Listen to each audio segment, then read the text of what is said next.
Good morning, students. Today, we'll be discussing the different types of RNA and their specific functions, and by the end of this lesson, you should be able to identify the different types of RNA, differentiate them by definition, structure, and function, and describe how they work together to carry out translation, the process of making proteins. So, before we start, let's have a quick recap to refresh our memory from our previous lessons. We'll do a short activity called Find That Pair, and the instructions are simple. You just need to match each question to its correct answer. Ready?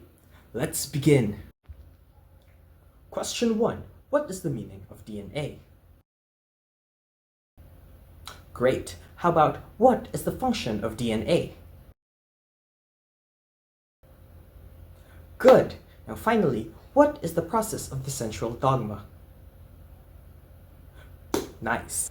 Great job. Now that we've warmed up, let's start our discussion. Before we look into the different types of RNA, let's remind ourselves, what is RNA? So, to begin, what does RNA stand for? So, what is ribonucleic acid? RNA is a vital molecule in cells with diverse roles, including carrying genetic instruction, regulating genes, providing structure, and aiding chemical reactions. Like DNA, it is made out of nucleotide chains, but unlike DNA's double-stranded form, RNA is typically single-stranded. You might be wondering, why does RNA have so many different roles? Well, that's because there are different types of RNA and each has its own unique function. Let's start with the first type, mRNA or messenger RNA.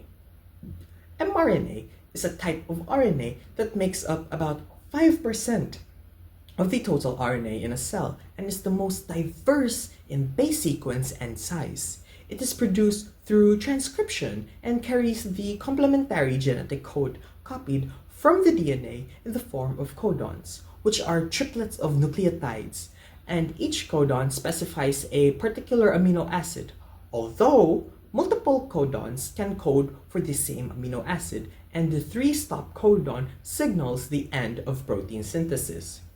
The primary function of mRNA is to deliver these genetic instructions from the DNA to the ribosomes, where a protein is assembled.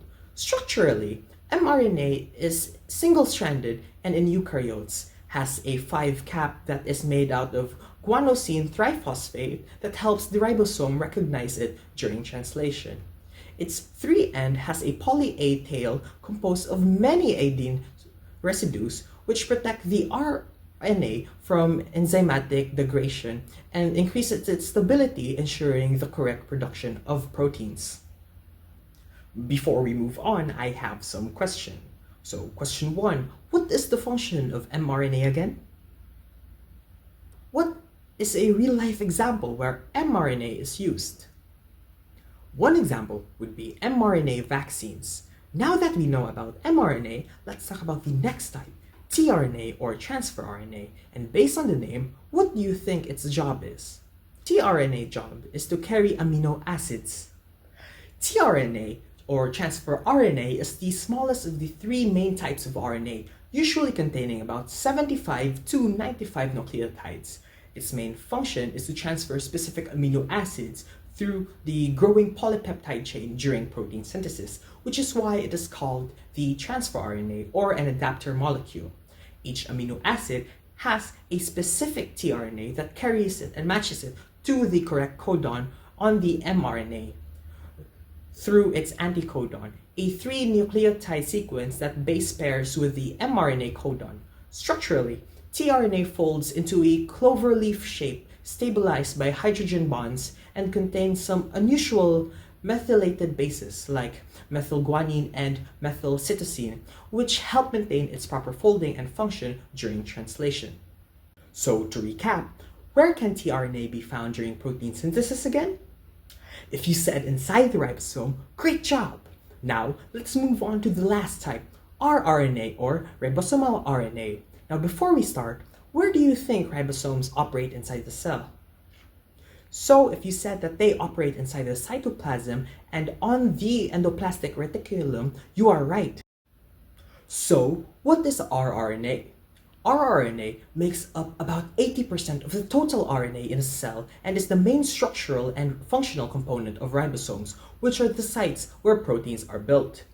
Ribosomes have a two subunit, a large subunit and a small subunit in bacteria. In eukaryotes, they are slightly different but serve the same function. In bacteria, small and large rRNAs are about 1,500 and 3,000 nucleotides long. In humans, they're about 1,800 and 5,000, but their role is similar across all life forms. Each subunit contains specific rRNA molecules that combine with proteins and enzymes to form the ribosome. rRNA's main job is to help lead the mRNA, hold the tRNAs in the right place, and link amino acids together to form protein. Again, to recap, why is rRNA important during translation? It is because it helps them make proteins. Now that we know about the three types, let's see how they work together in translation. During translation, mRNA brings the genetic code from the DNA organized into codons. tRNA, with its anticodon, matches these codons and brings them to the correct amino acids. Meanwhile, rRNA forms the ribosomes, which hold everything in place and helps link the amino acids to form the final protein. Together, these three different types of RNA ensure that the genetic instructions are turned into a functional protein that the cell can use. Hopefully, by this time, it is clear to you how the different types work together. Before we end, let's have a quick recap. Hopefully you are familiar with the game called 4 Picks 1 Word.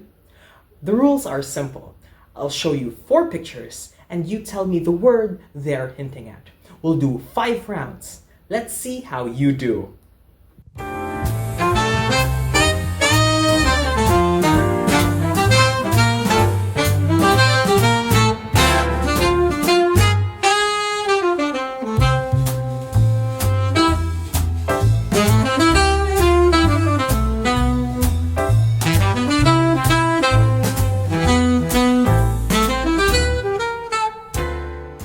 Finally, before you go, here's what you need to remember. There are 3 types of RNA: mRNA, tRNA, and rRNA. The mRNA carries the genetic instruction from the DNA to the ribosome. The tRNA brings the right amino acids to the ribosome by matching its anticodon to mRNA codons. rRNA forms the ribosome and catalyzes the bonding of amino acids to build the protein. All 3 work together during translation to make the proteins. So, don't forget, we have an exam on this topic tomorrow. So please review your notes, study well, and good luck everyone. And thank you for listening.